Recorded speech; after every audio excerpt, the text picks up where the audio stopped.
Welcome everyone. Let us look at Selenium WebDriver 4 now. We'll learn how to download and configure Selenium. Along with it, we'll do many more things. Okay. To start off with this series, I'll start off with downloading and configuring Selenium in Eclipse. Then we'll see how to work with different browsers with Selenium and how to write a single script which can run on multiple browsers. Okay. Then we'll also learn about identification of elements using ID, name, XPaths and all, and we'll see a simple example in which we will extract the names of all the Facebook friends. So let us start with the first video in the series, that is downloading and configuring Selenium. Okay, it's very easy. The first thing is you need to understand that Selenium is not installed. Okay, it is configured inside Eclipse. You go to the official website of Selenium, which is selenium.dev, and click on the downloads link. You will see that there are two versions mentioned here. One is they have mentioned the latest stable version. This is 3.141.59. This version came up in 2018 and it is very stable. But right now we have also got Selenium 4 in the market, which is in the alpha version. It is unstable, but as a beginner you can use it. Companies use this version in the projects. As far as commands are concerned, 99.9% commands are same in both the versions. Slight differences have come up, but yes, as a beginner you can use anything. You can use either this or this, right?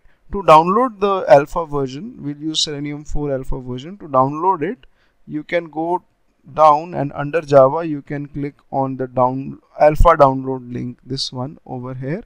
This will download this zip file on your machine, right? There is also a changelog link over here. You open this link. This link holds the changes which happen with every version. You can check all the versions and you can see what all changes have been done so far. But as a beginner you will not be able to understand much in this. But in future, when you have learned Selenium, you can look at changelog to understand that what happened or what is released in the new version. Okay. Now once you have downloaded this zip file, if you open this zip file, then I have kept it over here. You will see lot of jar files under the folder. Okay, and you will also see a lib folder. Under the lib folder also lot of jar files will come up. You need all the jar files, the ones which are in the lib and the ones which are outside lib, all of these. You open up Eclipse, right, and you create a new Java project, and I'll call it Selenium Basics Example, right? And in this project you can right click on the project. You will see lot of options. Go to the properties options, which is there in the end. The shortcut is Alt Enter, fine, and go to Java build path. Okay, in Java build path you will see the libraries tab, which is the third tab. Okay, and click on add external jars over here. So you need to include these jars in this project to make this project Selenium enabled. Okay, so you select all the jars over here, right, include them, and don't forget to include the jars which are there in the lib folder. At times people forget these jars which are under the lib folder. Include these jars as well.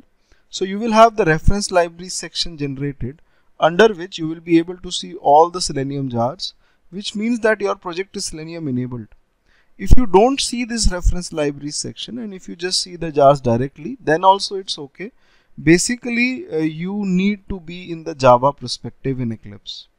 In Eclipse, this is a small icon known as Open Perspective on the top right side. You click on this and maybe you switch over to Java perspective and you will be able to see the reference libraries section.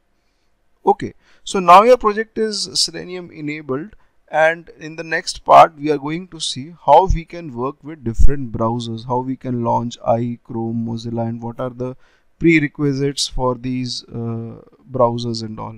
Okay.